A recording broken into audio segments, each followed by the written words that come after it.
Bismillah. Assalamualaikum warahmatullahi wabarakatuh. Alhamdulillah. Tidak pernah berhenti lisan kita memuji Sang Pencipta Allah. Sebagai seorang muslim, kita sangat yakin kalimat la ilaha illallah, la ma'buda bihaqqin illallah.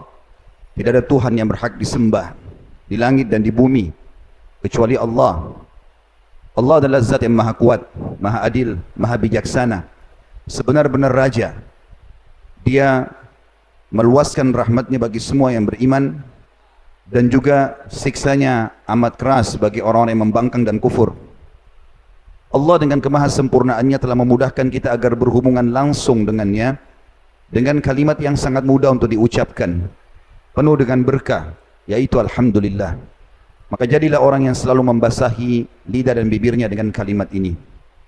Selanjutnya kita panjatkan salam hormat kita kepada manusia terbaik, manusia yang telah membawa kepada kita hukum halal haramnya Allah, sehingga kita punya panduan hidup.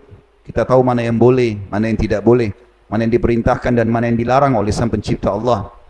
Manusia yang telah dipilih langsung oleh Allah untuk menutup risalah langit, tidak lagi Nabi dan Rasul setelahnya. Manusia yang telah Allah perintahkan untuk dijadikan sebagai suri tauladan, karena memang manusia terbaik ini telah sukses menjadi seorang suami, ayah, anak, menjadi seorang murid karena pernah belajar dari Jibril alaihissalam, menjadi guru, dan juga menjadi sahabat, pakar ekonom saudagar yang sukses, dan juga seorang politikus yang membangun negara di atas asas wahyu Al-Quran dan Sunnah. Siapa yang mengikutinya, menjadikannya sebagai suri tauladan, maka buah tidak akan jauh dari pohonnya, juga pasti akan mendapatkan kesuksesan. Dan juga mengucapkan salam hormat kepadanya satu kali saja dibalas oleh Allah subhanahu wa ta'ala dengan 10 kali rahmat. Dan rahmat Allah maknanya luas, masuk dalamnya pengampunan dosa, peninggian derajat, dan pemenuhan segala kebutuhan. Maka sangat wajar sebagai seorang muslim, setelah memuji Allah Alhamdulillah, kita memanjatkan salawat dan taslim kepada Nabi besar Muhammad sallallahu wa ala alihi wa sahbihi wasallam. Pertama-tama sebelum kita memulai materi, saudaraku seiman, saya akan menjalankan hadis Nabi alaihi salatu wassalam. Man la yashkurun nas la yashkurullah. Siapa yang tidak berterima kasih pada manusia, maka berarti belum berterima kasih kepada Allah. Maka pada kesempatan ini saya mengucapkan jazakumullahu khairan kepada seluruh jajaran yang telah menjadi penyebab terjadinya tablik akbar ini, baik dari jajaran pemerintahan, pengurus masjid, seluruh panitia, bahkan seluruh masyarakat muslimin di kota Pekanbaru ini. Saya hanya bisa mengatakan jazakumullahu khairan tanpa bisa menyebutkan satu persatu. Dan juga sebagai tanda terima kasih saya, tadi ada di mobil saya dikasih oleh teman-teman panitia topi ini, dan dikatakan topi ini penghargaan kalau di Pekanbaru dikasih, maka sebagai tanda terima kasih saya akan pakai sekarang. Bismillah.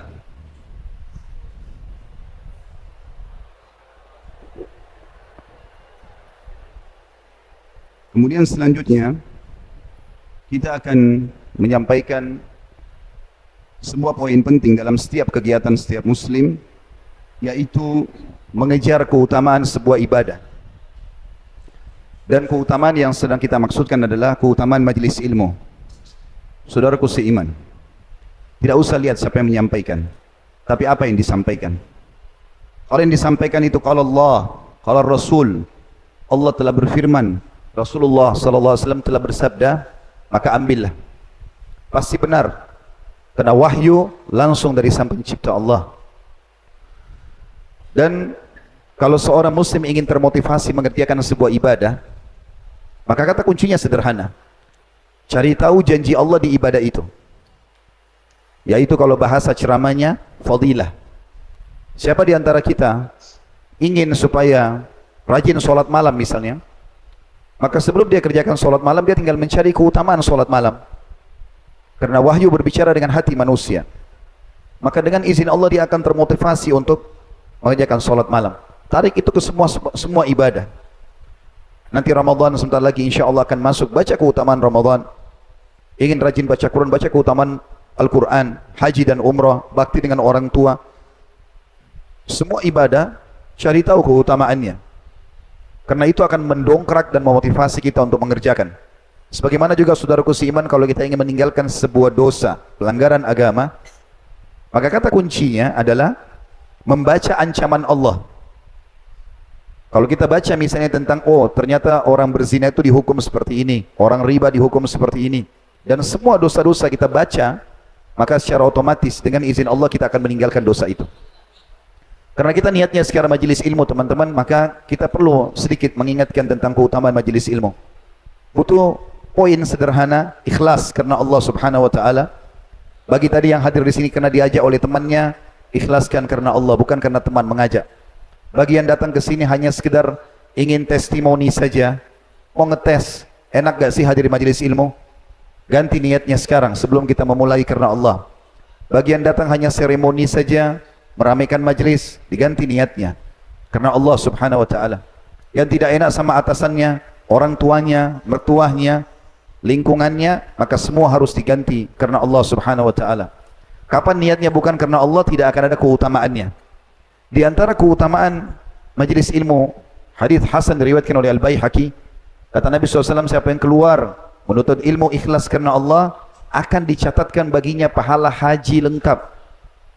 Duduk antara maghrib isya seperti ini, mungkin dilanjutkan dengan sedikit habis isya, seperti kita sudah menyelesaikan ibadah haji yang biayanya besar, waktunya lama, butuh energi. Juga dalam hadis yang lain, hadis sahih, kata Nabi SAW, kalau orang duduk di majelis ilmu, maka sebelum mereka bubar, para malaikat akan berkata, bubarlah dalam kondisi dosa-dosa kalian diampuni. Dapat pahala haji, dapat pengampunan dosa.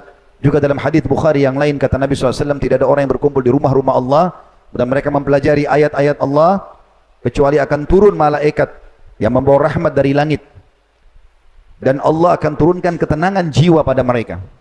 Makanya subhanallah, majelis ilmu itu kalau betul-betul yang benar, kita semuanya ikhlas, pemateri dan juga yang sedang hadir, kita akan merasakan ketenangan jiwa walaupun materi itu panjang disampaikan. Karena Allah sedang turunkan makhluk-makhluk mulianya, malaikat hadir. Itu juga dengan hadis yang kata Nabi SAW dalam hadis sahih, siapapun yang keluar menuntut ilmu, maka dia di jalan Allah seperti mujahid. Dan sekian banyak keutamaan ilmu itu. Saudaraku seiman, kita akan membahas pada kesempatan ini kaya dengan sedekah. Kita akan membuka materi kita ini dengan perbedaan dasar antara pemahaman kaum muslimin dengan orang-orang kapitalis.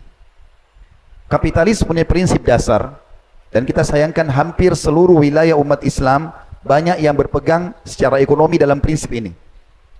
Kaya, menabung itu pangkal kaya. Itu prinsip mereka.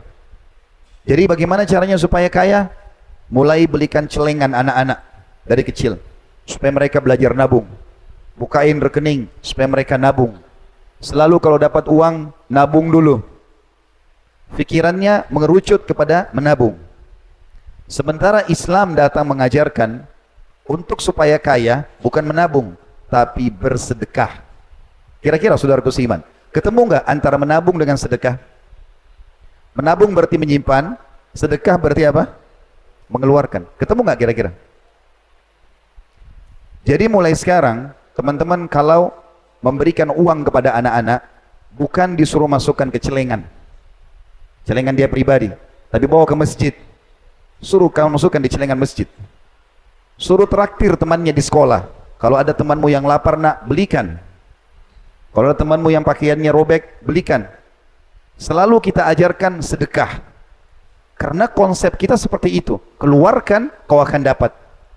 Makin banyak kita keluarkan, maka makin banyak juga rezeki Allah datang. Ini sebabnya kenapa kita pilih judul ini. Karena terlalu banyak umat Islam yang terpengaruh dengan pemikiran kapitalis ini. Sehingga kalau tidak ada uang di rekeningnya, rasanya belum mampu, belum puas. Padahal kalau kita mengorek kisah para salafus saleh dari kalangan sahabat, seperti contoh Talha bin Ubaidillah radhiyallahu anhu, salah satu dari sahabat yang dijamin 10 orang masuk surga. Beliau mendapatkan keuntungan yang sangat banyak, hartanya menumpuk dari perdagangannya, maka dia gelisah, nggak bisa tidur. Istrinya bernama Su'dah radhiyallahu anha, itu kemudian mengatakan, ada apa wahai suamiku? Apa yang membuatmu memiliki beban seperti ini? Maka kata Talha, nggak ada masalah. Kau sebaik-baik istri dalam Islam. Oh, kau sudah cukup banyak mengabdi dengan aku. Kata dia, kalau begitu coba sampaikan, mungkin saya bisa bantu. Kata Talha radhiyallahu anhu, hartaku sudah terlalu banyak, keuntungan melimpah, aku jadi beban nih. Apa jawaban istrinya? Dan ini jawaban istri yang salihah, yang menjadikan akhirat sebagai targetnya. Setiap muslimah wajib mengambil pelajaran dari statement ini. Dia mengatakan, untuk apa jadi beban pikiran hai suamiku? Sedekahkan. Bukan seperti sebagian wanita, sebentar, jangan sedekah dulu. Saya mau beli tas, mau beli gelang, mau beli baju, mau beli begini, sisa 2.000 sedekah. Lalu si suami istri ini sibuk membungkus-bungkus uang itu sampai habis satu malam. Dan jumlahnya 600 dirham. 600 ribu dirham ini miliaran rupiah. Mereka bersedekah. Toh ternyata setelah habis uang Talha, besok perdagangannya makin untung, melimpah lebih banyak. Untuk menguatkan apa yang saya sampaikan ini, ada hadis Bukhari menjelaskan masalah itu. Baginda Nabi SAW pernah berkata, dulu sebelum kalian, dari Bani Israel ada 2 orang, bersahabat mereka berdua. Kemudian Allah subhanahu wa ta'ala menguji mereka dengan peceklik, panas sekali, sampai tidak ada hujan, dan sulit untuk panen tanpa air. Maka kata Nabi SAW, salah satu dari 2 sahabat ini, yang satu melihat ada awan lewat di atas kebunnya, dan dia mendengar suara. Riwayat lain menjelaskan itu adalah suara para malaikat. Allah buat dia mendengar suara itu. Maka dia mendengar mengatakan suara itu, turunkanlah hujan di kebunnya si Fulan. Fulan ini di sebelah, temannya dia. Lalu dia penasaran, diikuti awan itu. Dia jalan, ternyata betul awan itu mampir di kebun temannya di sebelah. Dan uniknya, turun hujan hanya di kebun temannya saja. Dia sendiri gak kena. Hujan hanya di situ. Semua yang lain satu kota ini gak ada yang dapat. Lalu apa yang terjadi? Kata Nabi SAW, dia tanya temannya, kau apakan kebunmu ini? Dia bilang, ini jawaban dia, rahasianya kenapa dia bisa mendapatkan hujan di saat peceklik. Bagi yang berusaha, saya dengar di sini dekat dengan pasar, para saudaraku pedagang kaum muslimin, mau kaya, grafik bisnis Anda naik terus, sedekah, tidak ada yang lain. Itu investasi termahal. Maka kata Nabi SAW, yang punya kebun berkata, hasil dari perdaganganku, bukan modalnya, hasilnya aku bagi menjadi 3. Sepertiganya aku sedekahkan dulu, sepertiganya aku berikan kebutuhan keluargaku, dan sepertiganya lagi aku kembalikan ke tambahan modal. Gara-gara itu grafiknya naik terus. Saya punya pengalaman dengan ipar saya.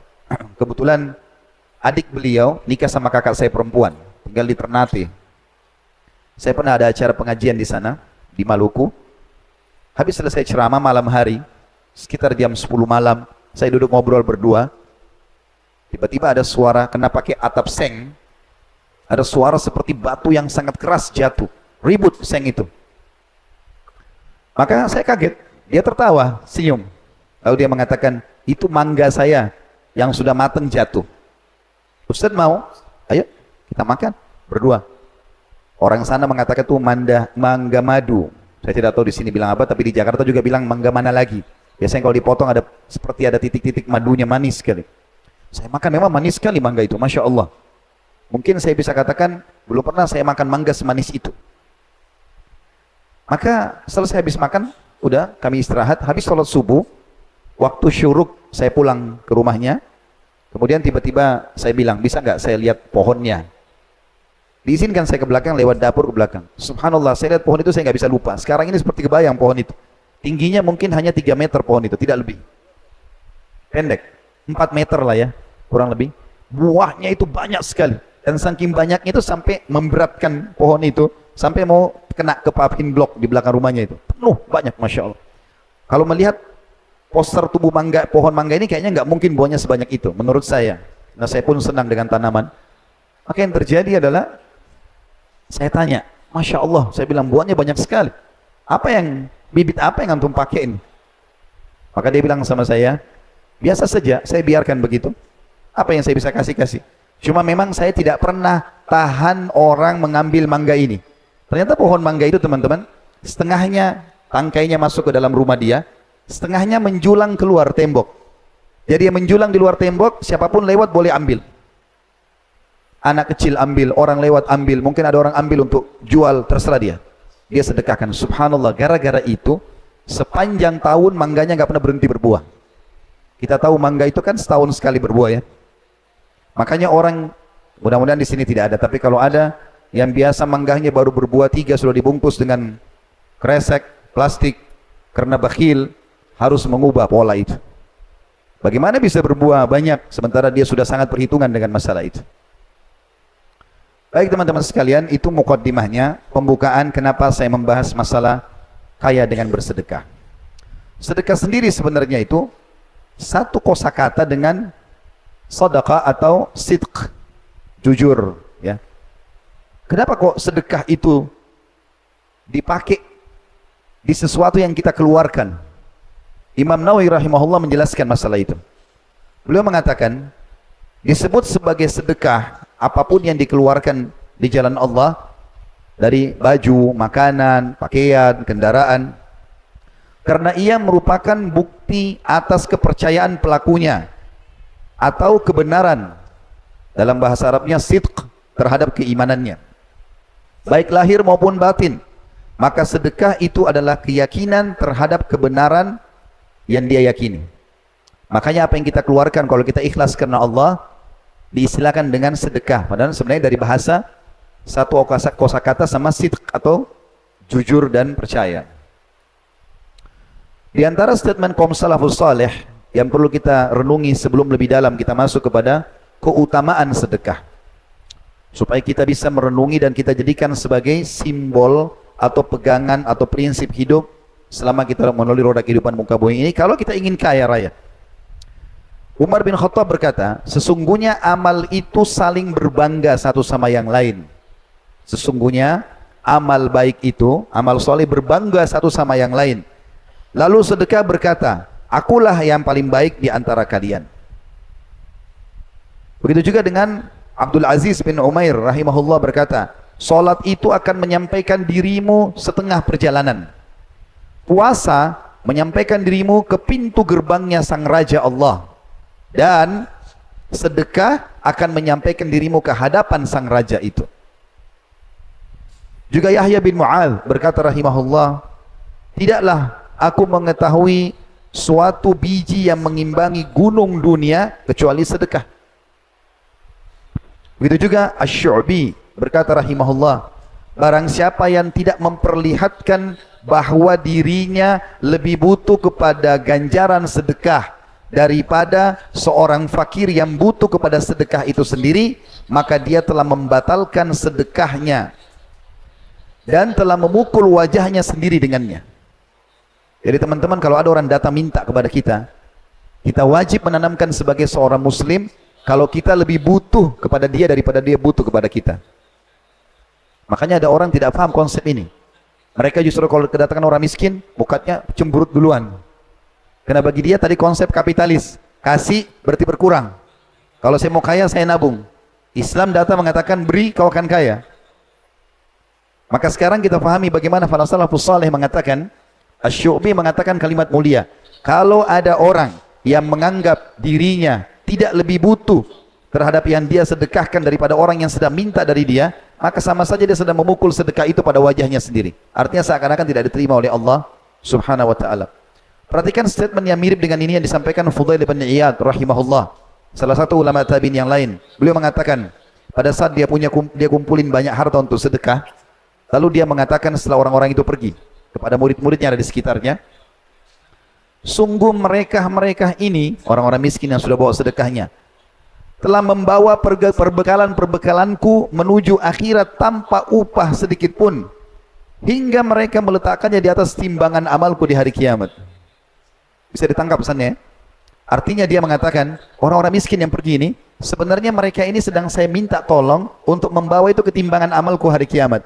Tidak ada upahnya, karena uang itu cuma dipakai beli baju, beli makan, habis, tapi saya dapat nilainya. Begitu mereka memahami, jadi apa yang dia keluarkan kebaikan buat dia. Abdullah bin Mas'ud radhiyallahu anhu mengatakan dalam statement yang mulia, siapa di antara kalian yang bisa meletakkan hartanya di langit, maka lakukanlah, karena tidak akan pernah dijangkau oleh tangan pencuri dan tidak akan rusak dimakan oleh rayap. Ya sedekah. Juga Al-Laits bin Sa'ad rahimahullah berkata, barang siapa yang telah mengambil dariku satu sedekah, aku kasih ke orang, atau hadiah, maka hak dirinya atas diriku adalah lebih besar daripada hak diriku atas dirinya, karena dia telah menerima apa yang telah aku korbankan kepada Allah. Kalau ada orang aku kasih sedekah, maka dia lebih berhak aku hormati, karena dia telah membawa amalku ke hadapan Allah. Ali bin Abi Thalib berkata radhiyallahu anhu, barang siapa yang telah diberikan harta oleh Allah, maka hendaklah ia menyambung kekerabatan dengannya. Justru dia bersedekah, bantu kerabat-kerabatnya, memperindah jamuan untuk tamunya sebagai bentuk titipan dari Allah, menolong orang yang membutuhkan, membebaskan tawanan, ibnu sabil, orang-orang fakir miskin, para mujahidin, dan dia bersabar atas musibah yang menimpa hartanya. Dan akan ada cobaan, akan ada orang menipu, orang utang tidak bayar, semua orang lalui itu. Saya mau tanya teman-teman, kita semua di sini yang hadir, apakah antum pada saat utangkan orang, semua orang bayar? Hah? Ada nggak orang hadir di sini tidak pernah ditipu? Coba angkat tangan. Tidak pernah ditipu? Hah? Pernah. Yang saya tanya orang yang tidak pernah ditipu. Saya mau kasih mikrofon supaya cerita bagaimana pengalamannya selama hidup, dari kecil sampai sekarang nggak pernah ditipu orang. Semua orang lalu itu. Ada cobaan dalam harta. Lalu dikatakan karena dengan perkara-perkara itu, kata Ali, dia akan memperoleh kemuliaan dunia dan juga akhirat. Dan sebagai penutup di poin ini ya, poin masalah pernyataan kaum salafus saleh berhubungan tentang masalah pemahaman sedekah adalah pangkal kaya, maka Abu Hatim berkata rahimahullah, bakhil itu pelit ya, tidak mau bersedekah, itu adalah sebuah pohon di neraka. Sebuah pohon di neraka, sedang ranting-rantingnya ada di dunia. Maka barang siapa yang bergelantungan pada salah satu dari ranting-ranting itu, niscaya ia akan menjerumuskannya ke dalam neraka. Bakhil, pelit, ini subhanallah perusak kehidupan. Rumah tangga tidak akan langgeng, persahabatan tidak akan langgeng, partner bisnis tidak akan langgeng. Tidak akan bisa kita meraih cinta manusia, cinta juga Allah dengan bakhil. Mustahil. Karena orang pelit tidak disukai oleh orang, tidak disukai juga oleh Allah subhanahu wa ta'ala. Kata beliau, niscaya kalau dia berpegang pada bakhil itu, berarti dia berpegang pada ranting di neraka, akan membawanya ke neraka. Sebagaimana kedermawanan royal keluarkan di jalan Allah adalah sebuah pohon di surga, di mana ranting-rantingnya berada di dunia, dan barang siapa yang bergelantungan pada salah satu ranting-rantingnya itu, niscaya ia akan membawanya ke surga, dan surga adalah tempat orang-orang dermawan. Saya mudah-mudahan berharap teman-teman sekalian di awal mukaddimah ini sudah bisa ditangkap pesan penting kita. Ingat, sedekah pangkal kaya, itu konsep agama. Kapitalis, nabung, pangkal kaya. Makanya mereka bakhil dan pelit, selalu perhitungan, bahkan pelit terhadap diri mereka sendiri. Mau ganti baju saja ragu, mau beli ini saja ragu, selalu pikirannya cari yang murah saja. Kenapa nggak beli yang mahal? Islam membolehkan, tapi tidak boleh tabdzir, nggak boleh mubadzir, tapi boleh kita nikmati. Kata ulama, termasuk bersyukur kepada Allah adalah menikmati apa yang sedang Allah berikan, tapi tidak boleh berlebihan. Misal antum masuk ke supermarket, ada anggur kualitas A harganya 200.000 per kilo, ada kualitas B harganya 150.000. Antum mampu beli yang 200.000 dan antum beli dengan niat menikmati nikmatnya Allah, maka ada pahalanya sendiri, karena kita sedang menikmati nikmat Allah subhanahu wa ta'ala. Kita beli baju baru karena ingin menikmati baju baru itu, dan niat ingin menghiasi diri kita, sebagaimana Allah subhanahu wa ta'ala katakan dalam Al-Quran, a'udzubillahi minasyaitonirrajim, ya bani adam khudhu zinatakum inda kulli masjid. Al-ayah, hai anak Adam, ambil perhiasan terbaikmu menuju ke masjid. Kata ulama tafsir, satu maknanya adalah pakai pakaian terbaikmu. Di dalam Islam, orang kalau pakai baju baru ada doanya. Kalau kita lihat orang lain pakai baju baru, kita disunnahkan mendoakan, tubli wa yukhlifullah, semoga kau pakai sampai usang, dan kalaupun usang semoga Allah gantikan. Kita doakan. Doa yang lebih mulia lagi adalah sabda Nabi SAW, kalau kalian lihat saudara kalian menggunakan baju baru, bacalah ilbis jadidan, semoga kau selalu pakai baju baru, wa ish hamidan, semoga hidupmu mulia, wa mut syahidan, dan semoga pada saat kau mati, mati syahid. Itu gara-gara pakai baju baru kita doakan 3 doa mulia. Semoga kau selalu pakai baju baru, semoga hidupmu selalu bahagia, semoga pada saat mati kau mati syahid, masuk surga tanpa hisab. Boleh kita ganti baju lain. Pemahaman sebagian orang bahwasanya kita harus zuhud di dunia. Apa itu zuhud? Tinggalkan dunia untuk akhirat. Ini keliru ini. Allah tidak suruh kita tinggalkan dunia, tapi Allah suruh dahulukan akhirat dari dunia. Allah berfirman dalam surah Al-Qasas, surah nomor 28 ayat 77. A'udzu billahi minasyaitonir rajim. Wabtaghi fima ataqallahu daral akhirah wa la tansa nasibaka minad dunya. Al-ayah. Kejar apa yang Allah janjikan di akhirat nanti. Surga, bidadari, bidadara, istana, dipan-dipan, permadani yang dijanjikan, baca semuanya, kejar itu, dan jangan lupakan bagianmu dari dunia. Nabi SAW gemar makan daging kambing. Nabi SAW menggunakan baju-baju yang bagus. Nabi SAW memiliki beberapa rumah karena beliau berpoligami, dan setiap rumah ada unta. Kalau unta itu kendaraan termewah, setiap rumah ada pembantunya. Nabi SAW memiliki pedang, beberapa pedang, perisai. Beliau juga memberikan nama-nama yang baik di situ. Maka kita boleh menikmati, tapi tidak boleh tabdzir. Nggak boleh berlebihan, dan tidak boleh juga sumbernya haram. Mungkin itu dulu teman-teman sekalian, karena sudah masuk Isya. Silahkan kerjakan sholat. Kami sama tim tadi sudah jamak, insyaAllah. Kita akan lanjutkan setelah sholat Isya nanti. Dan kita akan masuk ke inti bahasan kita, insyaAllah. 9 manfaat bersedekah, yang insyaAllah kita harapkan tidak lagi keraguan setelah itu untuk mengejar kekayaan dengan sedekah itu. Subhanakallahumma bihamdika, asyhadu an la ilaha illa anta astaghfiruka wa atubu ilaik. Wassalamualaikum warahmatullahi wabarakatuh. Assalamualaikum warahmatullahi wabarakatuh.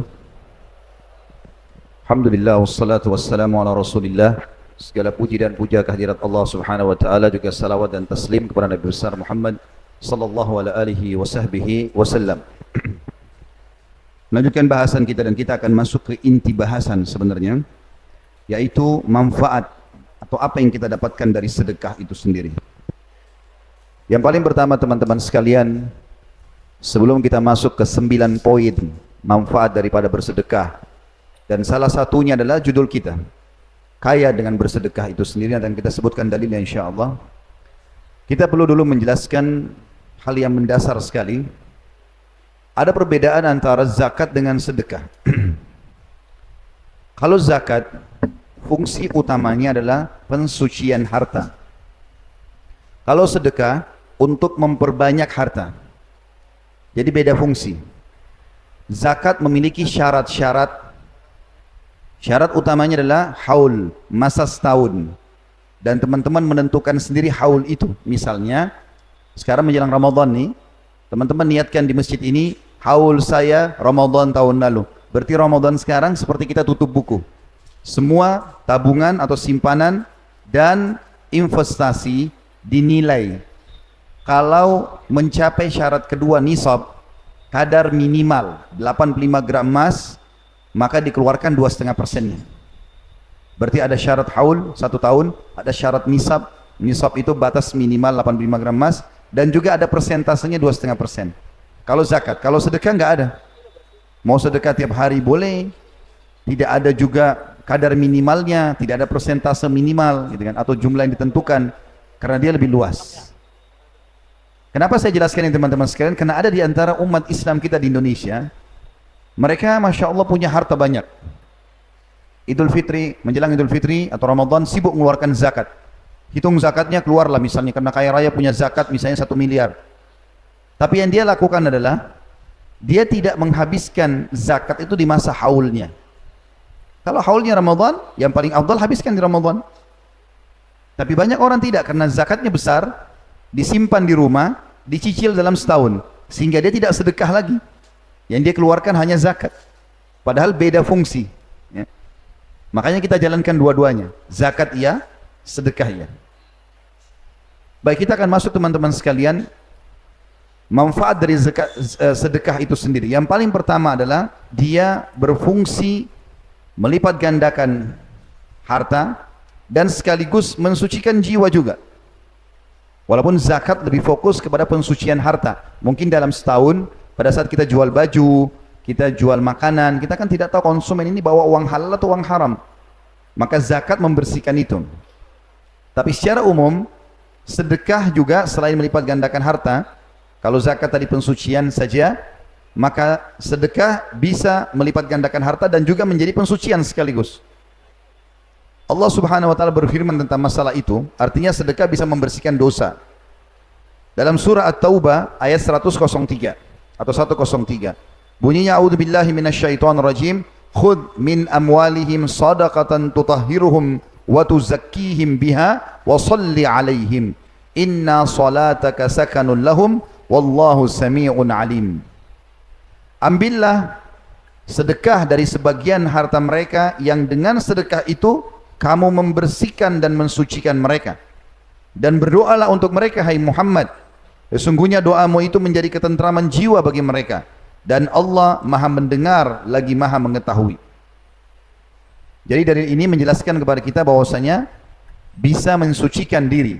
Kata sebagian ulama, pensucian diri maksudnya adalah disucikan oleh Allah dari segala dosa, dari segala sifat-sifat buruk dan penyakit-penyakit hati, di antaranya pelit. Subhanallah, orang yang suka sedekah ini, Bapak Ibu sekalian, awet muda. Kok bisa awet muda, Ustaz? Karena orang yang biasa sedekah kan biasa memberi. Orang yang biasa memberi, maka sudah tidak ada lagi ketergantungan dengan hartanya. Walaupun dia kehilangan harta, maka dianggap biasa sama dia, karena dia sudah biasa mengeluarkan. Beda dengan orang yang bakhil. Maka hilang satu barang saja, itu akan dikenang bertahun-tahun. Hilang handphone, 10 tahun pun masih diingat. Hilang pulpen setahun, itu terus dibahas. Orang kalau suka sedekah, hilang handphonenya, pembersihan dosa. Beli baru, selesai. Awet muda dia. Yang kedua teman-teman sekalian, sedekah ini adalah bukti ketundukan kepada Allah dan Rasulnya. Bentuk keimanan. Dan terlalu banyak ayat yang menjelaskan tentang masalah sedekah ini. Kita akan menyebutkan misal, contoh, ayat-ayat yang berhubungan dengan masalah jihad. Hampir semuanya, ayat-ayat yang sekian banyak itu, Allah mulai dengan bi amwalikum wa anfusikum. Jihadlah kalian dengan harta kalian, lalu jiwa kalian. Allah enggak mulai dengan jiwa, tapi mulai dengan harta. Dan itu dipraktikkan oleh baginda Nabi SAW. Nabi Muhammad SAW kalau mau kumandangkan jihad, beliau mengatakan jihad, sedekahlah. Sedekah duluan. Kumpulin di masjid. Ada yang bawa sedekah harta, ada yang membawa sedekah kurma, ada yang membawa ini dan itu segala macam. Setelah terkumpul harta, baru Nabi SAW bentuk pasukan untuk berperang.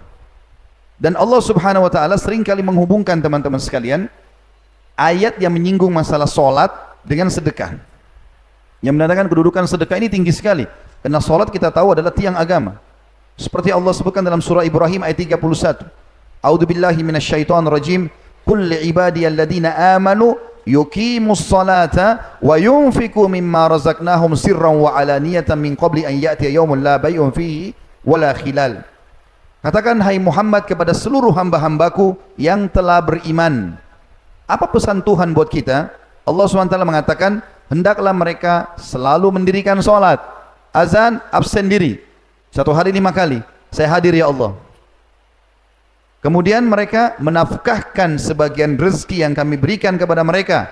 Baik secara sembunyi-sembunyi ataupun terang-terangan. Sebelum datang hari kiamat, di mana pada hari itu tidak ada lagi jual beli dan tidak ada persahabatan. Teman-teman ambil pesan dari saya ini. Demi Allah teman-teman, kalau antum atau anda tidak bersedekah, maka pada saat meninggal anda akan menyesal. Andai dulu saya sedekahkan semua harta saya. Bukan berarti tidak boleh menabung. Menabung dalam Islam boleh-boleh saja. Tetapi para salafus salih mempraktikkan, mereka sedekah. Dengan sedekah makin banyak keuntungannya. Abdurrahman ibn Auf radhiyallahu anhu terkenal orang kaya raya, sahabat Nabi yang masyhur, selalu simbolnya salah satunya adalah kekayaannya. Dia pernah berpikir tentang hartanya yang banyak ini, mau diapakan harta ini. Dia takut hisab hari kiamat.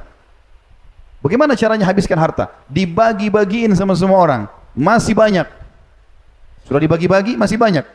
Bagaimana solusinya nih? Lalu dia cari tahu siapa di Madinah, karena rata-rata pedagang kurma semuanya, yang kebun kurmanya gagal panen tahun itu. Sengaja dia cari yang gagal panen. Mana yang gagal panen nih? Rupanya ada satu orang, satu kebun, ratusan pohon kurma gagal panen. Sekian ton banyak kurma. Nggak ada yang beli. Karena orang-orang Madinah, mereka semuanya banyak kurma. Jadi kalau kurma kering sedikit dianggap kualitasnya nggak bagus. Abdurrahman bawa hartanya, ditanya sama dia, kau mau jual kurmamu? Mau. Berapa? Sekian. Gak pakai nawar, dibeli semua sama dia. Niatnya supaya hartanya udah sedekah buat kamu deh. Lalu kurma kering ini niat mau dibagi-bagi buat orang. Siapa yang mau ambil silakan, gratis. Yang penting hartanya habis disedekahin. Rupanya tidak ada yang mau ambil kurma karena kurma kering. Dianggap kurma kurang bagus kualitasnya. Dan di Madinah orang bisa beli kurma banyak. Abdurrahman berpikir, harta sudah saya sedekahkan, tapi ada kurma kering tertinggal nih. Ya Allah, mudahkan nih, bagaimana solusinya? Subhanallah, baru 2 hari berlalu, ada utusan dari kepala suku di Yaman. Rupanya dengan hikmah Allah Subhanahu wa taala mereka tertimpa penyakit dan obatnya itu harus kurma kering. Cari di Madinah, Madinah tempat ada kurma. Siapa yang punya kurma kering? Enggak ada kecuali Abdurrahman. Maka utusan Yaman ini membeli double-double dari harga yang Abdurrahman sudah keluarkan. Allah datangkan rezekinya, subhanallah. Teman-teman sekalian, ayat Al-Quran mengingatkan kepada kita tadi saya baca, segeralah mendirikan solat, sedekahkan. Sebelum datang hari, kau akan menyesal. Hari kiamat nanti. Juga dalam surah Al-Baqarah, Allah Subhanahu wa taala berfirman, Al-Baqarah ayat 254, A'udzubillahi minasyaitonir rajim, ya ayyuhalladzina amanu, hai orang-orang beriman, yang beriman yang dipanggil, anfiqu mimma razaqnakum min qabli an ya'tiya yaumun la bai'un fihi wala khullatun wala syafa'ah wal kafiruna humudz zalimun. Hai orang-orang beriman, segera sedekahkan, belanjakan, infakkan hartamu, infakkan atau sedekahkan sebagian dari rezeki yang kami berikan kepadamu sebelum datang hari yang pada hari itu tidak ada lagi jual beli dan tidak ada lagi syafaat. Tidak bisa lagi orang minta tolong, tidak ada lagi negosiasi. Tidak ada negosiasi di sini. Dan orang-orang kafir, mereka lah orang-orang yang zalim. Juga dalam surah Al-Munafiqun ayat 10 yang menjelaskan tentang menyesalnya orang nanti kalau lihat kematian dan tidak sempat bersedekah. Al-Munafiqun ayat 10 bunyinya, a'udzubillahi minasyaitonir rajim, wa anfiqu mimma razaqnakum min qabli an ya'ti ahadakumul mautu fayaqul rabbi laula akhartani ila ajalin qaribin fa asaddaqa wa akum minas salihin. Dan belanjakanlah sebagian dari apa yang kami berikan kepadamu sebelum datang kematian kepada salah seorang di antara kamu. Lalu dia berkata, pada saat lihat malaikat maut, baru dia berkata, ya Rabbku, mengapa engkau tidak menangguhkan kematianku sampai waktu yang dekat, yang menyebabkan aku dapat bersedekah dan aku termasuk orang-orang saleh. Jadi subhanallah, salah satu yang membuat penyesalan yang mendalam bagi orang mati, kenapa enggak sempat sedekah. Ini yang kedua. Yang ketiga, manfaat daripada sedekah. Seorang mukmin akan dilindungi oleh sedekahnya pada hari kiamat. Di mahsyar. Perlu kita gambarkan dulu teman-teman sekalian. Nanti ada hari kebangkitan. Salah satu rukun iman kita yang kelima, iman kepada hari kiamat. Rentetannya adalah paketnya dari kematian, prosesi kematian, ketemu dengan malaikat maut, dicabut terus segala macam, masuk di kuburan, kehidupan alam barzah, taman dari taman surga kalau orang beriman, atau lubang dari lubang neraka kalau orang kafir atau fasik. Kemudian hari kebangkitan, Allah SWT bangkitkan kita sebagaimana sabda Nabi SAW, Allah akan turunkan hujan dan akan menimpa tulang-tulang ekor kalian sehingga kalian tumbuh seperti tumbuhnya tanam-tanaman atau sayur-sayuran. Lalu ada hisab, timbangan amal, baik atau buruk. Kalau baik dia selamat, kalau buruk maka dia akan dihukum, lalu surga dan neraka. Paketnya hari kiamat. Nah di mahsyar nanti teman-teman, kita semuanya akan berdiri di mahsyar dan itu sangat panas. Karena kata Nabi SAW bahwasanya pada saat itu matahari akan berjarak 1 mil saja. 1 mil. Kalau kita hitung 1 mil itu ukuran yang kita pakai sekarang, mungkin 1,5 kilometer atau lebih sedikit jaraknya. Sekarang kan jutaan kilometer jaraknya. Sudah panasnya luar biasa. Apalagi hari-hari sekarang kita bisa rasakan cuaca yang panas. Bagaimana kalau 1,5 kilo? Bahkan sahabat yang merawi hadis mengatakan, saya demi Allah tidak tahu apakah 1 mil itu jarak ukuran yang biasa kita ukur, atau 1 mil istilah yang dipakai oleh wanita untuk meletakkan celak di matanya. Jadi biasa kalau perempuan mau pakai celak, kan ada kayunya ya, ada alatnya itu, dicelupin di celaknya, kemudian dekatkan dengan bulu matanya. Kalau dia sudah letakkan dekat bulu matanya seperti ini untuk digosok gitu, maka ini namanya mil dalam bahasa Arab juga. Bisa saja seperti itu. Makanya Nabi SAW mengatakan dalam hadis yang sahih, ya'rukun nasu yaumal qiyamah hatta yadhhabu arakuhum fil ardi 70 dhira'a wa yuljimuhum hatta yabluga adhanahum. Pada hari kiamat manusia akan berkeringat hingga ngalir sejauh 70 hasta. keringat mereka, dan akan menenggelamkan mereka hingga mencapai telinga mereka. Ibnu Hajar rahimahullah menanggapi hadis ini sambil mengatakan, barang siapa yang memperhatikan kondisi tersebut, bahwasanya orang akan ditenggelam dengan keringatnya, bahkan dalam hadis lain dikatakan orang akan tenggelam dengan keringatnya sesuai dengan kadar dosanya. Ada yang tenggelam sampai mata kakinya, ada yang tenggelam sampai lututnya, ada yang sampai perutnya, ada yang sampai tenggorokannya, dan ada yang tenggelam sampai seluruh tubuhnya. Tapi orang lain nggak kena, dia sendiri karena panasnya.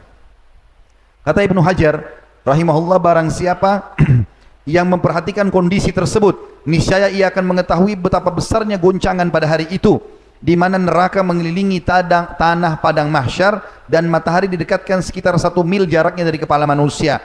Maka bagaimana kondisi panasnya bumi pada saat itu? Dan keringat mereka akan mengalir pada padang Sahara hingga mencapai 70 hasta. Berarti sekitar 30 meter dalamnya. Padahal setiap manusia tidaklah menempati sebuah tempat sebatas tanah yang dia pijak saja. Dan bagaimana kondisi manusia pada saat itu dengan keringat dan peluh mereka, padahal mereka berbeda-beda kadar peluhnya. Belum asin, belum bau, segala macam. Sesungguhnya hal itu adalah suatu perkara yang membuat akal berkesima, dan manusia sangat membutuhkan naungan pada saat itu. Oleh karena itu, perlu kita renungi hadis Uqbah bin Amir radhiyallahu anhu. Setelah tahu keadaan mahsyar begitu, Uqbah bin Amir meriwayatkan sebuah hadis radhiyallahu anhu bahwasanya Nabi SAW bersabda, "Kullu mri'in fi dhilli sadaqatihi hatta yufsala bainan nas." Au qala hatta yuhkamu atau yuhkama bainan nas. Setiap orang pada hari kiamat nanti di mahsyar, di mana sangat panas, orang tenggelam dengan keringatnya sendiri, dibawa naungan sedekahnya hingga manusia diadili oleh Allah Subhanahu wa taala. Dan Nabi SAW mengatakan, atau dalam riwayat lain, hingga keputusan di antara manusia ditetapkan dalam pengadilan Allah. Abul Khair berkata, seorang perawi hadis, tidaklah suatu hari dilewati melainkan dia bersedekah, atau dikatakan tentang Abul Khair bahwasanya tidak ada lewat sehari kecuali dia bersedekah, walaupun hanya dengan sepotong roti, kue, ataupun sebutir bawang, karena takutnya nanti jangan sampai sedekahnya tidak menolongnya di mahsyar. Juga bagi orang yang suka bersedekah, Allah Subhanahu wa taala memudahkan Rasulnya Muhammad SAW menyampaikan kepada kita ada 7 golongan yang akan dinaungi oleh Allah di hari kiamat, di mana tidak ada naungan kecuali naungan Allah. Tidak kena panas, tidak tenggelam dengan keringat. Dari 7 ini salah satunya adalah warajulun tasaddaqa bisadaqatin fa akhfaha hatta la ta'lama shimalu wa tunfiqu yaminu. Seseorang yang sibuk bersedekah dengan tangan kanannya sampai-sampai tangan kirinya tidak tahu apa yang dikeluarkan oleh tangan kanannya. Saya teman-teman sekalian, yang keempat, manfaat dari sedekah. Sedekah itu akan menghindarkan dari musibah dan menjauhkan dari kematian buruk atau su'ul khatimah. Di dalam hadis diriwayatkan oleh Abu Umamah radhiyallahu anhu bahwasanya baginda Nabi alaihi salatu wasallam bersabda, "Sana'iul ma'ruf taqiyu masari'as su' wa sadaqatus sir tudfi'u ghadabar rabb wa silatur rahim tazidu fil umur." Artinya, perbuatan-perbuatan baik, ketaatan-ketaatan kepada Allah akan menghindarkan diri dari pintu-pintu keburukan, musibah, cobaan. Semua orang, kata ulama hadis, yang rutin bersedekah, setiap ada cobaannya tertepis atau dia jadi mudah melewatinya. Sedekah yang tersembunyi itu bisa meredam amarahnya Rabb. Kalau dia buat salah kan biasanya Allah marah, Allah akan hukum dia, tapi nggak jadi Allah hukum karena sedekahnya. Dan menyambung silaturahim akan menambah umur. Hadis ini sanadnya hasan, diriwayatkan oleh At-Tabarani. Ibnu Abu Ja'ad rahimahullah menanggapi hadis ini sambil mengatakan, sesungguhnya sedekah benar-benar akan menghindarkan seseorang dari 70 pintu keburukan. Bahkan ada hadis Nabi SAW yang diriwayatkan oleh Anas bin Malik radhiyallahu anhu yang berbunyi, inna sadaqata la tudfi'u ghadabar rabb wa tadfa'u an mitati su'. Ketahuilah sesungguhnya sedekah itu, kata Nabi SAW, dapat memadamkan amarah Rabb. Kalau ada orang buat dosa, Allah akan hukum, tapi karena dia sedekah, Allah hilangkan murkahnya itu dan menghindarkan dia dari kematian buruk. Ibnu Arabi Al-Maliki berkata, yang dimaksud dengan hakikat kematian buruk adalah kematian dalam kondisi melakukan kemaksiatan. Dan Al-Mubarak Furi berkata, Al-Iraqi berkata, secara zahir maksud kematian buruk adalah kematian yang mana Rasulullah SAW berlindung kepada Allah darinya, berupa kehancuran, jatuh, tenggelam, kebakaran, tergoda syaitan saat menghadapi maut, dan terbunuh saat lari dari medan perang. Semua itu bisa seseorang selamat karena sedekahnya. Juga dalam hadis Bukhari Nabi SAW mengatakan sesungguhnya dosa-dosa akan terlintas dalam hidup kalian dan itu akan dimaafkan dengan sholat, puasa, dan sedekah. Jadi dia membersihkan kesalahan-kesalahan tersebut. Kata ulama, orang yang rutin bersedekah Allah akan selamatkan. Yang penting sedekahnya dari sumber yang halal. Perlu teman-teman garis bawah juga poin penting. Kita kuatkan di poin keempat ini. Sedekah yang paling afdal adalah sedekah yang sumbernya benar, halal, dikeluarkan di jalan yang benar. Antum kerja, dagang, halal. Modalnya halal, produknya halal, sistemnya halal. Dikeluarkan, sumbang untuk masjid, rumah anak yatim, bakti orang tua, jamu, tamu. Itu yang paling afdal. Dan ini yang bisa menyelamatkan dari masalah. Yang kedua, yang ketiga, dan keempat ini masalah. Bahkan bisa jadi hukuman bagi dia. Yang kedua, ini yang bisa masalah, adalah sumbernya halal. Jelas dia halal, dagangnya, modalnya, segala macam, gajinya sebagai pegawai halal, tapi dikeluarkan ke yang haram. Dipakai berzina, dipakai menipu, dipakai ini dan itu. Ini bisa berbahaya bagi dia. Tidak ada manfaatnya, tidak dapat manfaat tadi ini. Yang ketiga, juga sama buruk. Sumbernya halal, sumbernya haram, tapi dikeluarkan pada yang halal. Misal hasil korupsi, pencurian, manipulasi, mencuri ya. Kemudian dikeluarkan untuk haji dan umroh. Nggak diterima. Karena kata Nabi SAW, Inna Allah tayyibun la yakbalu illa tayyiba. Allah suci dan bersih, tidak terima kecuali suci dan bersih. Yang terakhir, yang keempat, yang paling buruk. Sumbernya haram, keluar yang haram. Hasil pencurian, dipakai berzina. Ini yang paling berat. Oleh karena itu kita harus fokus. Harta kita harus sumbernya halal, kemudian dikeluarkan pada yang halal. Nabi SAW mengatakan, Ni'ma malus salih biyadi abdis salih. Sebaik-baik harta adalah yang saleh, yang halal, yang baik, kemudian di tangan orang yang saleh, karena dia akan keluarkan pada kebaikan-kebaikan. Yang kelima, sedekah itu akan menjadi bukti tentang keimanan dan saksi pada hari kiamat. Disebutkan dalam sebuah hadis Nabi SAW, dan hadis ini diriwayatkan oleh Imam Muslim, At-tuhuru syatrul iman, walhamdulillahi tamla'ul mizan, wa subhanallahi walhamdulillahi tamla'ani atau tamla'u ma bainas samawati wal ard, wassalatu nur, wassadaqatu burhan, wassabru diya, wal qur'anun hujjatun laka aw alaik, kullun nasi yagdu fabayu nafsahu famu'tikuha aw mubikuha. Terjemahannya, bersuci itu bagian daripada iman. Maaf cebok, dari buang yang besar, buang yang kecil. Bersuci dari badan, pakaian, tempat. Disunnahkan oleh Nabi SAW, bahkan itu adalah bagian daripada keimanan. Mandi wajib dari junub, mandi Jumat bagi laki-laki, kemudian mandi haid dan nifas bagi perempuan. Itu bagian daripada keimanan. Alhamdulillah, yang sering diucapkan akan memenuhi dan memberatkan timbangan. Subhanallah walhamdulillah, kalau ditambah dengan alhamdulillah, digabungkan dengan subhanallah, maka akan memenuhi pahalanya antara langit dan bumi. Seringnya orang mengucapkan subhanallah alhamdulillah gitu kan. Kemudian sholat itu akan menjadi cahaya, sedekah itu akan menjadi bukti dan saksi pada hari kiamat.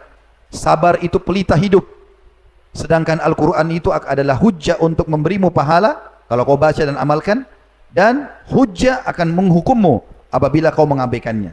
Ingatlah kata Nabi SAW, setiap manusia berusaha dan menjual dirinya, maka di antara mereka ada yang membebaskan dengan kebaikan dan ada yang menghancurkan dengan kemaksiatan. Saksi bahasan kita, as-sadaqatu burhan. Sedekah itu adalah bukti nyata tentang keimanan dan akan jadi saksi pada hari kiamat. An-Nawawi berkata rahimahullah menanggapi hadis ini, bahwa sedekah itu hujjah atau argumentasi yang sangat kuat untuk menyelamatkan diri dan dalil atas keimanan pelakunya, karena seorang munafik tidak akan melakukannya karena ia tidak meyakininya. Lalu barang siapa yang bersedekah, maka dapat diambil sebagai bukti keimanannya. Yang keenam, sedekah itu adalah tebusan untuk menyelamatkan seseorang dari api neraka. Beranjak daripada sebuah riwayat yang sahih, bahwasanya Nabi SAW bersabda, Nabi Yahya alaihissalam pernah berkata kepada kaumnya, wa amurukum bis sadaqah, aku perintahkan kalian untuk bersedekah, rutinkan dan jangan perhitungan dalam masalah itu.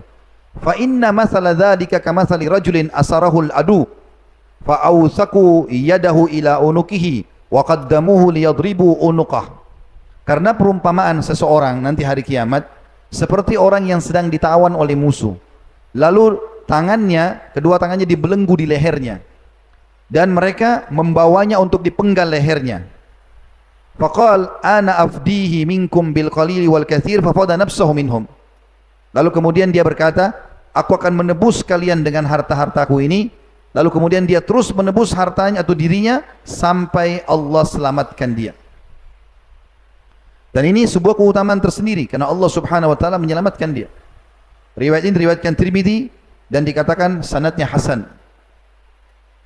Ibnu Qayyim berkata rahimahullah menanggapi hadis ini, hal ini juga merupakan perkataan yang mana burhannya, bukti nyatanya adalah keberadaannya. Dan dalilnya, maksudnya orang kalau lakukan itu bukti tentang keberadaannya. Dan dalilnya adalah kejadiannya.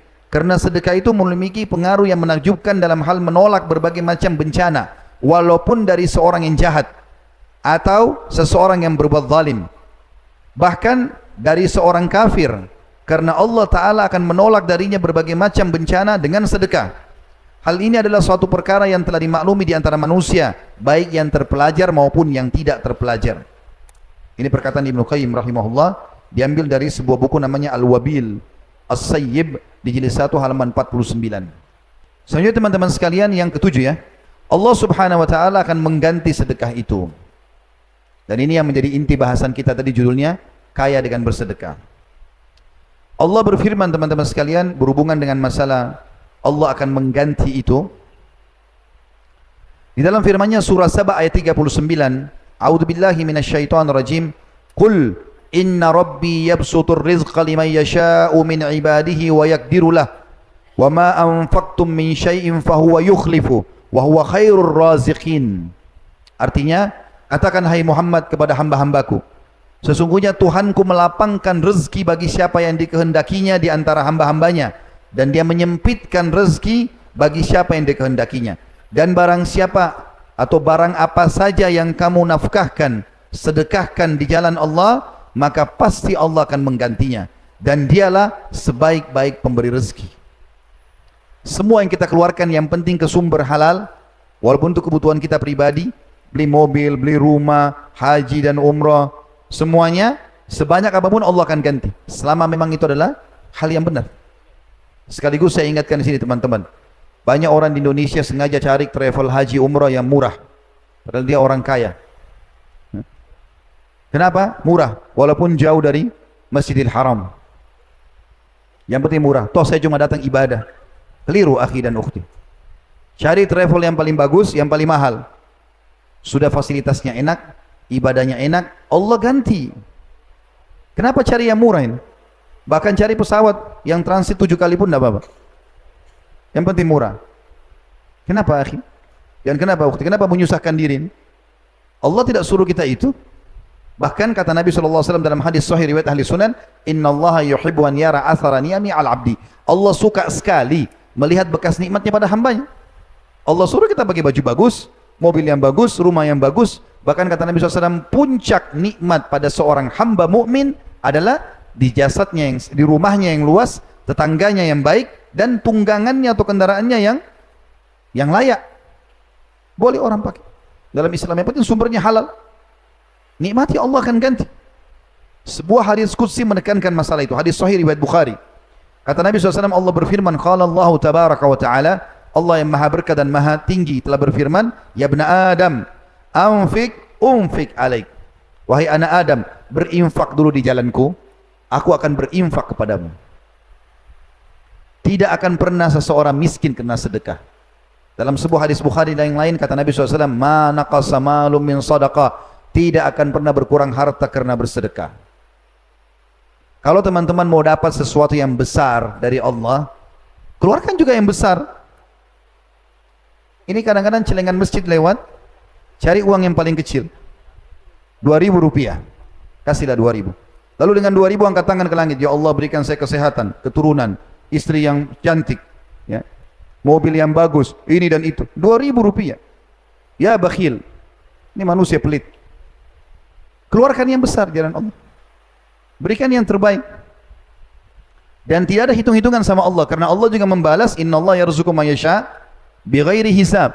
Allah akan memberikan balasan tanpa ada hitungan. Tapi syaratnya juga tidak hitungan. Mana bisa mau dapat ikan paus pakai kail yang kecil? Nggak mungkin. Pakai kapal tanker yang besar.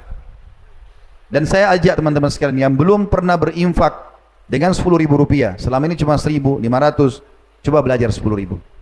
Yang sudah pernah 10.000, belum pernah, cari nilai yang antum belum pernah. 100.000 belum pernah, 10.000 sudah pernah, sekarang infak 100.000. Makin besar balasannya. Sudah pernah 100.000, cari 1 juta. Sudah pernah 1 juta, 10 juta. Pernah 10 juta, 100 juta. Pernah 100 juta, 1 miliar. Sahabat miliaran kalau berinfak, miliar. 20 miliar, 30 miliar nilainya. Teman-teman kalau ikuti ceramah kami di YouTube, ada 40 lebih episode sahabat sudah kami buat dari Jakarta, Tabligh Akbar. Hampir semua sahabat itu kalau yang kaya-kaya dan disebutkan tentang infaknya, kalau saya hitung dalam rupiah sekarang, sekian puluh ribu dinar emas, 20 miliar, 30 miliar. Tidak pernah miskin mereka. Ini resep ini. Kalau ada yang bisikin, nanti kalau kau keluarin kau mau makan apa? Syaitan. Jangan ikut. A'udzubillahi minasyaitonirrajim. Tidak mungkin Allah dan Rasulnya salah. Pernah ada sahabat teman-teman, adik kakak. Si kakak sakit perut, adiknya datang ke masjid lalu mengatakan, ya Rasulullah, kakakku lagi sakit perut. Kata Nabi SAW, berikan dia madu. Kasih madu. Ini contoh yang lain ya, untuk menguatkan keyakinan kepada Allah dan Rasulnya. Berikan dia madu. Karena Nabi SAW mengatakan, kesembuhan ada di 3 hal. Meminum madu, kemudian sayapan bekam, ngeluarin darah kotor, dan kai. Kai itu menempelkan besi panas. Lalu kata Nabi SAW, dan aku melarang umatku menggunakan kai. Maka waktu orang ini datang mengatakannya, Rasulullah, kakak saya sakit perut. Kata Nabi, kasih madu.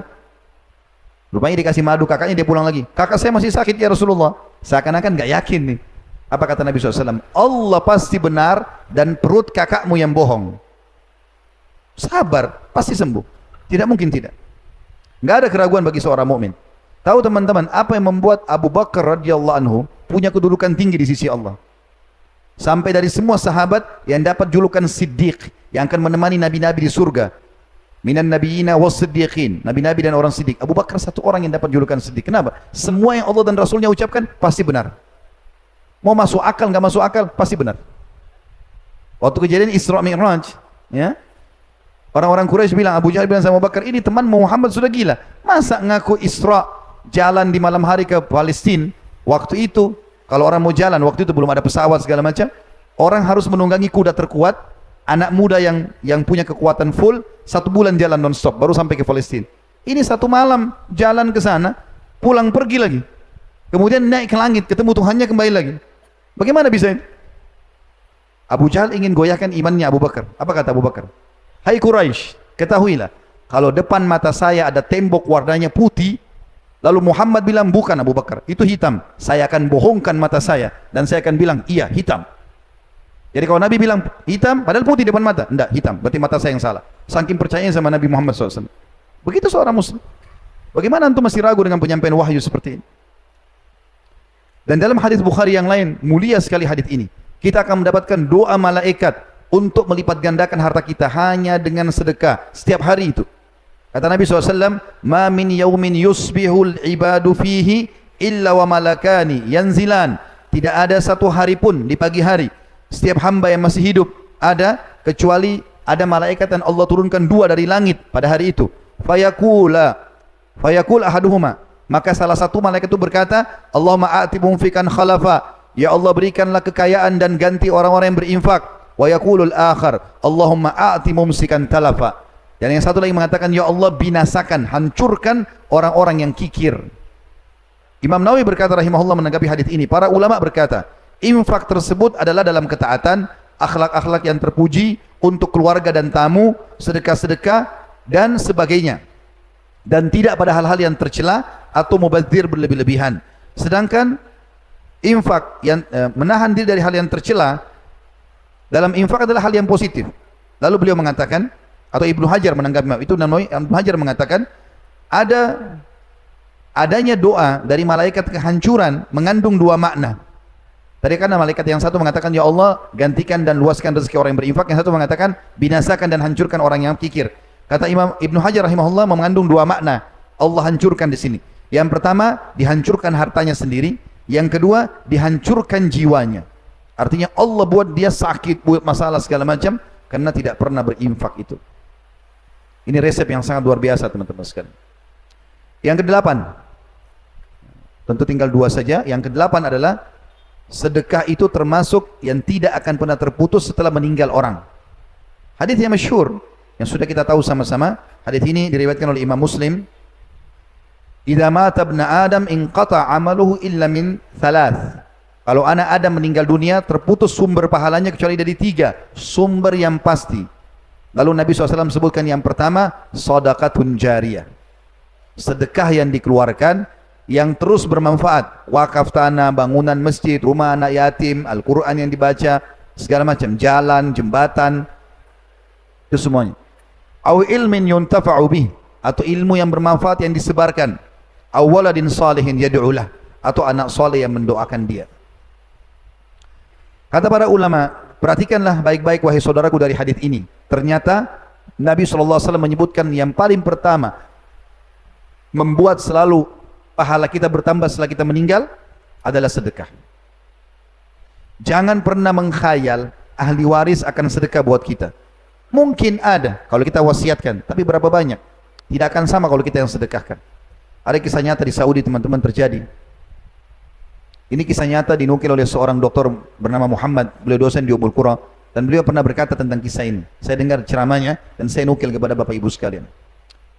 Maka beliau mengatakan ada satu orang kejadian di Saudi, orang kaya raya, luar biasa kayanya. Triliunan mungkin hartanya, banyak, maaf, miliaran. Kalau saya tidak salah dia tinggalkan harta waktu itu kalau kita hitung rupiah 600 miliar. Dia meninggal. Tapi tidak ada istri, nggak ada anak. Saking cintanya sama harta, nggak mau takut istrinya nanti ambil hartanya pun, nggak menikah. Dia meninggal tiba-tiba, subhanallah, tinggalkan sekian banyak hotel, banyak peninggalan harta. Dan tidak ada kerabatnya, dicari tahu, nggak ada kerabatnya. Untuk dia meninggal, nggak ada yang urus jenazahnya. Pemerintah yang ambil urus jenazahnya sampai dimakamkan, cari tahu mana keluarganya. Sampai pengadilan agama di Saudi mengambil alih hartanya itu, disimpan dulu. Telusuri, mana keluarganya ini. Sampai ditemukan ada 3 orang yang mungkin bisa kena ahli warisnya, karena orang-orang dekatnya nggak ada, saudaranya sudah nggak ada, orang tuanya nggak ada semua. Yang jauh ada sepupu-sepupu jauhnya. Dapat 3 orang ini, panggil di pengadilan. 3-3 ini kebetulan orang susah. Lalu kemudian hakimnya mengatakan, apakah kalian tahu kenapa saya panggil ke sini? Kata 3-3-nya, kami tidak tahu. Mereka takut jangan sampai ada pelanggaran nih, mau dipenjara, mau apa gitu kan. Lalu kata hakimnya, apakah kalian tahu si fulan? Disebut namanya si mayit ini. Mereka bilang, iya, ada hubungan kerabat dengan kami. Tetapi kami tidak banyak kenal dia. Karena setiap kali kami undang dia tidak datang. Kami pun tidak pernah diundang ke rumahnya, kami tidak tahu. Kata hakimnya, dia baru saja meninggal. Dan dia meninggalkan harta yang cukup banyak. Harta yang cukup banyak. Harta itu kami sudah cari, nggak ada ahli waris kecuali kalian bertiga nih. Maka kami akan berikan kepada kalian. Bayangkan teman-teman, orang miskin tiba-tiba dapat 200 miliar satu orang. 1 miliar itu 1000 juta. Nggak kerja, nggak apa ini. Masing-masing 200 miliar, 200 miliar, 200 miliar. Tanda tangan, ceknya akan cair. Waktu mereka mau keluar dari pengadilan, ini saksi bahasan, perhatikan baik-baik. Apa kata hakimnya? Sebentar, sebelum kalian pergi. Ada saran dari saya saja, kata hakim. Kata mereka bertiga, apa itu? Ini kan si mayit, rahimahullah, semoga Allah rahmati, meninggal tinggalkan harta banyak. Seperti kalian lihat ini, sekian ratus miliar. Maka saran saya, dia tidak sempat bangun masjid dan buat amal. Bagaimana kalau kalian keluarkan masing-masing 300.000 real, sekitar 1 miliar lah ya. Satu orang 1 miliar, berarti 3 miliar. Lalu bangunkan buat dia masjid. Artinya kalau 1 miliar satu orang, masih ada 199 miliar masing-masing. Apalagi ini uangnya si mayit, gitu kan? Apa jawaban mereka bertiga? Yang satu bilang, saya sudah lama hidup melarat, sekarang saya mau hidup senang. Artinya nggak mau keluarkan 1 miliar, padahal bukan duitnya. Yang satu lagi bilang, saya punya utang banyak, saya mau bayar utang saya. 1 miliar nggak mau dikeluarin, utangnya nggak mungkin sampai sebesar itu, tapi nggak mau. Yang satu lagi mengucapkan kalimat, ini juga buruk, tapi kita ambil pelajaran. Dia bilang apa? Wahai hakim, ketahuilah, orang ini semasa hidupnya tidak pernah memberi manfaat buat dirinya sendiri. Dia nggak pernah sedekah nih orang, nggak pernah bangun masjid. Bagaimana kami bisa bantu kasih sedekah dia sementara dia sudah mati? Artinya mereka buruk tiga-tiganya nih. Lalu pergi tidak ada yang membantu sama sekali. Tapi pelajaran kita, jangan kita menjadi mayit seperti mayit ini. Karena nggak pernah sedekah semasa hidup, kita tinggalkan harta, ahli waris pun tidak ada yang mau sedekah buat kita. Kalau kita saja nggak mau bangun masjid, apalagi ahli waris, lebih jauh lagi. Kita hanya dikenang, hari pertama, hari kedua mati. Sebulan, setahun, lama-lama sudah nggak ada lagi dikenang. 10 tahun sekali baru dikenang mungkin. Maka yang tertinggal adalah amal yang kita lakukan. Makanya teman-teman sekalian, sebuah hal yang sangat mulia, kaum salafus saleh, ya, itu selalu bersedekah. Dikatakan bahwasanya Abdullah bin Umar radhiyallahu anhuma setiap hari bersedekah walaupun hanya dengan sebutir bawang. Ada sebuah kisah unik dari Aisyah radhiyallahu anha ummul mukminin. Satu waktu beliau pernah berpuasa, lagi berpuasa. Kemudian sudah mau menjelang buka puasa. Berapa saat lagi azan maghrib? Dia tanya pembantunya di rumah, ada makanan enggak? Kata pembantunya, tinggal roti ini, ada roti satu. Dan biasanya kalau orang lagi tidak punya makanan apa-apa, kalau ada harta, biasanya pakai roti sama madu. Ini enggak ada, maka roti ini cuma dicelup di minyak saja, supaya ada rasanya. Cuma ini ya ummul mukminin, roti ini sama minyak. Kata Aisyah radhiyallahu anha, enggak apa-apa, siapin untuk buka puasa. Menjelang berapa saat mau buka puasa nih, bayangkan tidak ada makanan, tidak ada apa-apa di rumah. Lalu kemudian ada orang ketuk-ketuk pintu rumah Aisyah radhiyallahu anha. Diketuk-ketuk. Setelah ketuk teman-teman sekalian, dibuka oleh pembantunya Aisyah. Banyak orang miskin minta makanan. Maka kemudian pembantu ini bilang, ambil mu'min, ada orang miskin minta. Kata Aisyah, kasih roti itu. Jangan potong-potong, kasih semua. Tapi kita tidak ada untuk buka puasa, kasih saja. Tidak usah khawatir. Dengan zat yang tidak akan pernah mati selamanya, Allah SWT. Kasih aja. Dikasih sama pembantu tersebut. Subhanallah, orang miskin itu dikasih. Baru berapa langkah dia jalan, belum hilang bayangannya, masih ada. Ada satu masyarakat Madinah ngirim ke rumah Aisyah, karena tahu Aisyah puasa, 1 ekor kambing. Pakai za'faran, wangi-wangian, roti gandum, nampan besar, bisa 20 orang makan. Kirim, ketuk rumah. Baru hitungan detik. Diketuk, dibuka sama pembantunya Aisyah. Kenapa? Ini ada makanan buat buka puasanya ummul mukminin. Maka pembantu itu bilang, ummul mukminin ada makanan. Alhamdulillah, datangkanlah. Terima kasih, jazakallahu khair, pergilah orang itu. Lalu makanlah buka puasa mereka berdua. Setelah kenyang, masih banyak ini untuk 20 orang. Kata Aisyah sambil senyum, lihatlah, sesungguhnya kambing ini lebih baik daripada rotimu tadi. Allah akan balas sama teman sekalian. Tidak usah khawatir. Bahkan Allah SWT mengatakan dalam Al-Quran, A'udzubillahi minasyaitonirrajim, man ja'a bil hasanati falahu asyru amthaliha. Siapa yang melakukan satu perbuatan baik, maka pasti Allah akan balas dengan 10 kali lipat, minimal itu. Minimal. Utsman bin Affan radhiyallahu anhu pernah satu kali teman-teman sekalian, dia lihat orang-orang Yahudi sama orang-orang munafik di Madinah ingin mengganggu umat Islam. Apa yang mereka lakukan? Mereka beli semua barang-barang di pasar, kemudian semua umat Islam tidak punya barang lagi, lalu setelah itu mereka mahalkan harga. Maka umat Islam kerepotan ini untuk belanja. Utsman bin Affan lihat sikap mereka ini. Maka dia utus ke negeri Syam sekian banyak unta yang mengangkat barang-barang kebutuhan. Waktu datang, setiap unta ada satu pegawainya, Utsman bin Affan radhiyallahu anhu ajma'in. Waktu datang di pinggir kota Madinah, orang-orang munafik sama orang-orang Yahudi ini dengar kalau ada barang dagangan masuk nih. Mereka mau transaksi di pinggir kota Madinah. Pintu gerbang, jangan masuk. Begitu mereka tiba di sana, mereka tanya orang-orang yang sedang pikul atau pegang tali kekangannya unta itu. Ini punya siapa? Kata mereka, majikan kami, Utsman bin Affan. Coba panggil, kami mau negosiasi. Datanglah Utsman bin Affan di situ. Lalu mereka bilang, "Hai Utsman, apa ini barangmu?" "Iya." "Kenapa?" "Kami ingin negosiasi." Kata Utsman, "Berapa kalian mau beli?" Ada satu orang Yahudi bilang begini, "Saya akan membeli, hai Utsman, membayar setiap produkmu double harganya, 100%. Kalau 1 dirham jadi 2 dirham.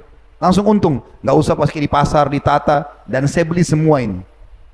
Sekalian saya beli semuanya, untung langsung." Kata Utsman, "Saya mau lebih." Ada orang satu lagi bilang, 2 kali lipat, 200%. 1 dirham jadi 3 dirham. 10 dirham jadi 30 dirham. Semua saya beli. Kata Utsman, "Saya mau lebih." 3 kali lipat, ada yang nyaut, "Saya ingin lebih." Terakhir ada satu orang Yahudi bilang begini, "Hai Utsman, yakinlah, tidak ada orang tawar lebih daripada saya. Saya kasih kamu 5 kali lipat, setiap produk. 500%. Bayangkan kalau kita beli barang 100.000, dia beli 500.000 atau 600.000 satu barang.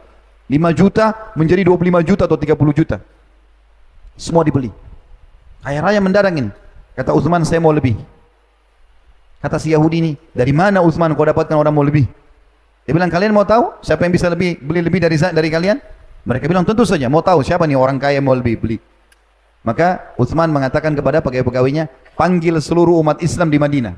Semuanya, jangan terkecuali. Panggil. Lalu kemudian setelah datang, Utsman naik di atas sebuah batu tinggi lalu mengatakan, wahai muslimin, saksikanlah di hadapan Allah nanti kalau ini semua sedekah buat kalian. Ambil gratis.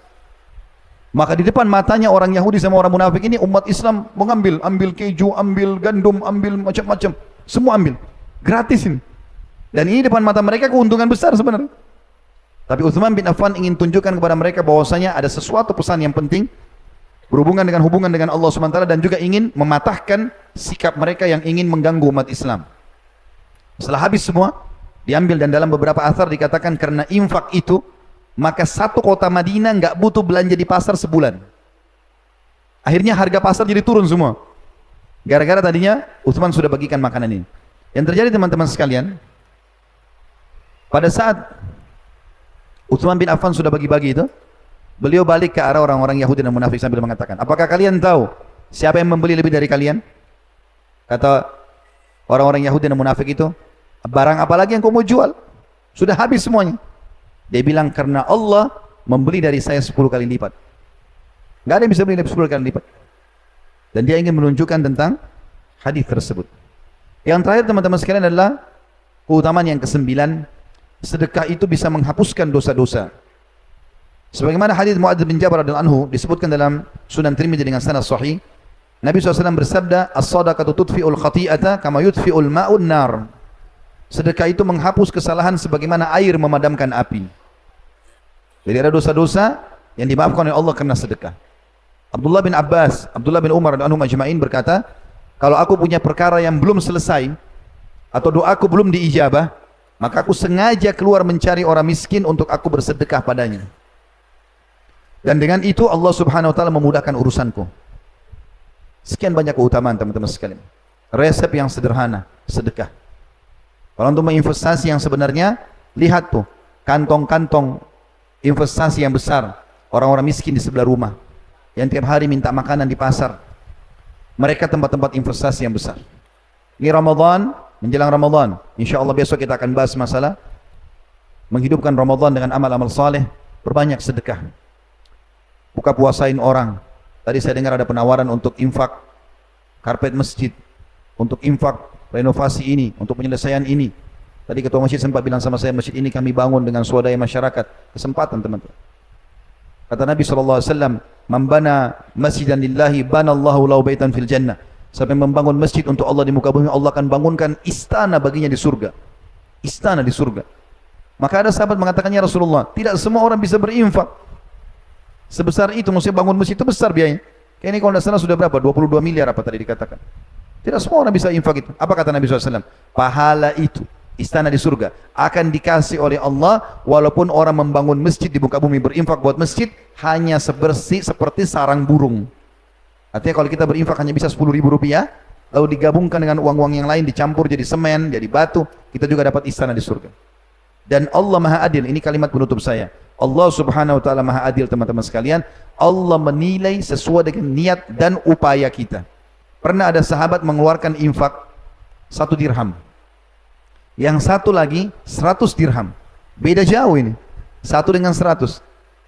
Maka Nabi SAW mengatakan, Allahu Akbar, Allah Maha Besar. 1 dirham mengalahkan 100 dirham. Artinya ini pahalanya lebih besar. Dengan suara keras. Maka sahabat ini mengatakan, ya Rasulullah, bagaimana kami memahami itu? Secara kuantitas, jelas jumlahnya 100 lebih banyak daripada 1. Apa kata Nabi SAW? Karena yang berinfak, bersedekah 1 dirham, tidak punya kecuali itu. Maka Allah nilai dia bersedekah seluruh hartanya. Sementara yang berinfak 100 dirham, punya banyak uang, sehingga 100 dirham itu dikecil.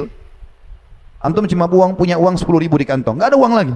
Antum infakkan, Allah nilai antum berinfak seluruh harta. Ada orang mungkin berinfak 100 juta, tapi uangnya 20 miliar. 100 juta jadi kecil nilainya. Maka Allah dengan kemahadilannya menilai seperti itu. Dan akan membalas sesuai dengan kadar perbuatan kita. Oleh karena itu teman-teman, kaya itu diraih dengan sedekah. Allahu alam. Ini bahasan kita, semoga Allah SWT menjadikan kita mengamalkan dan bukan cuma mengucapkan. Baik, karena sudah jam 9 lewat, mudah-mudahan apa yang kita pelajari hari ini bermanfaat buat kita semua. dan dijadikan kita semua adalah orang-orang yang mengamalkan bukan cuma mengucapkan. Semoga seluruh amal yang pernah kita kerjakan, yang sedang kita kerjakan dan akan kita kerjakan semuanya dipahala, diberikan pahala yang sempurna, dan semoga seluruh dosa yang pernah kita kerjakan kecil ataupun besar, nyata ataupun samar, ya, sengaja tidak sengaja, semua diganti oleh Allah SWT dengan menjadi pahala.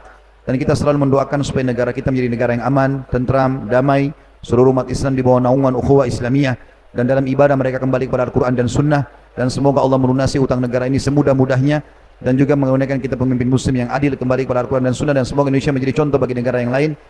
Sebagai penutup, selalu kita doakan saudara kita di Palestina, di Syria, di Yaman, di Irak, di Myanmar, di Ahsa, dimanapun mereka berada sedang tertindas. Semoga Allah ikhlaskan niat mereka, terima para syuhada mereka, mulakan Islam di tangan mereka dan tangan kita semua, dan semoga Allah ikut sertakan kita bersama mereka di pahala, baik dengan doa, dengan harta, juga dengan jiwa kita, dan semoga Allah dengan kemakmurannya menyatukan kita semua di surga firdausnya tanpa hisab, disatukan dalam majelis ilmu yang mulia ini. Kalau benar pasti dari Allah, kalau salah dari saya mohon dimaafkan. Subhanakallahumma bihamdika, asyhadu an la ilaha illa anta astaghfiruka wa atubu ilaik. Wassalamualaikum warahmatullahi wabarakatuh.